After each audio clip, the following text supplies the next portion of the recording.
37. Ça fait un moment que je regarde plus BFM.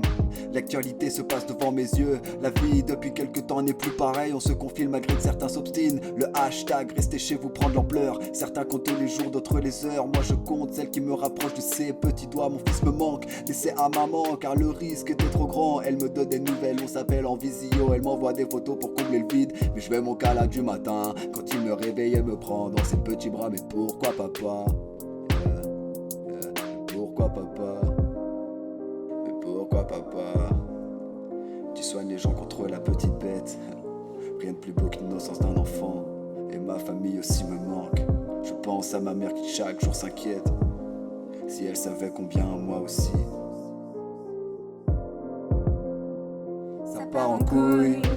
Psychose envenimée par le venin des chaînes d'infos. Poison journalistique dans les veines de citoyens perdus. Pendant que Covid tue, combattant sans armure. Un homme assis de géant alors que revit la nature.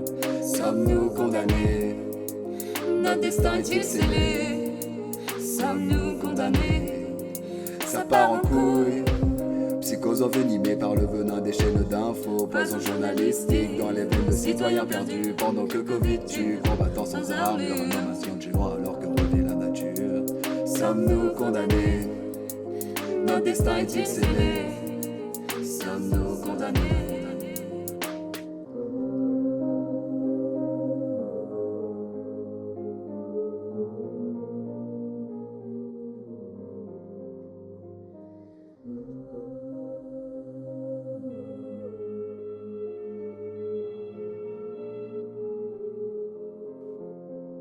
Je suis écœuré quand je vois tous ces gens dévaliser des rayons entiers, mettre des mots sur des boîtes aux lettres, nous priant nous barrer. Tous ces gens qui ont toujours une excuse, tous ces gens qui disent que ça n'arrive qu'aux autres, comme nos élites. Je vois qu'on n'était pas prêts, bien trop longtemps qu'on crie à l'aide. Nos bidômes sont comme ceux qu'on envoyait à Stalingrad, l'un avec un vieux fusil, l'autre juste avec les balles. Non mais sans blague, quand est-ce qu'on anticipe? Au plutôt en déficit, on s'est foutu nos gueules, gaz et mes frères d'armes. On nous promet jusqu'à 1500 balles pour nous faire taire. Monsieur le président, n'oubliez jamais, dites-le bien à tous vos subordonnés, tous ces incompétents à l'Elysée en grève, mais je soigne.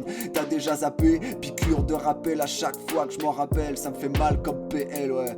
Parole de Benzo, pour nous endormir, où sont nos moyens, où sont nos médecins, où sont nos masques? De vos familles, on prend soin des lits clos aussi vite qu'une porte qui claque comme tous ces malades. J'en place une pour pape comme toutes vos mains à 20h, merci.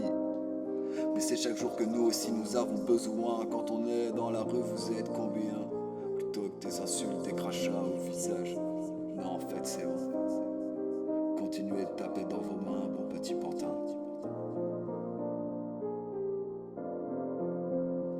Ça part en couille. Psychose envenimée par le venin des chaînes d'infos. Poison journalistique dans les veines de citoyens perdus. Pendant que Covid tue, combattant sans armure. Un homme assis de géant alors que revit la nature. Sommes-nous condamnés? Notre destin est-il scellé? Sommes-nous condamnés?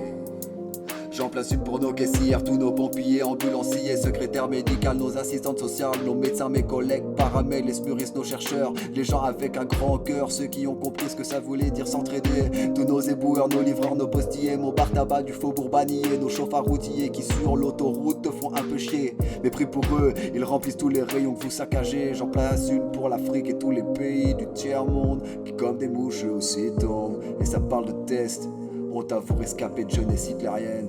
Y'en a aussi pour tous les autres évidemment. Je ne fais qu'un épilogue d'une liste bien fournie, car chacun de nous a sa place dans ce combat déloyal.